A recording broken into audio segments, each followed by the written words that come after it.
ఎందుకు వెళ్తామంటే ఎవరికి చెప్పకూడదు వాళ్ళకి అన్ని చెప్పేస్తాం. చెప్పుకోవాల్సిన దేవుడి దగ్గర మాత్రం పైన సర్ఫేస్ లో మాట్లాడతాం.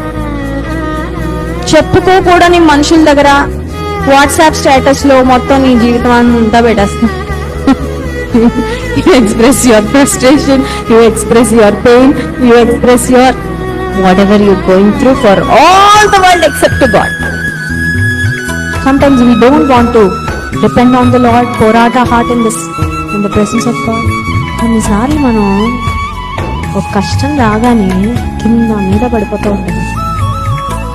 We will be shattered, confused. ఎలా అంటే మన మనసు ఆగదు. అప్పుడు మనం ఏం చెప్పడం నేర్చుకోవాలి తెలుసా? దేవుడు నాకు తోడున్నాడు, ఇట్ ఇస్ వెల్.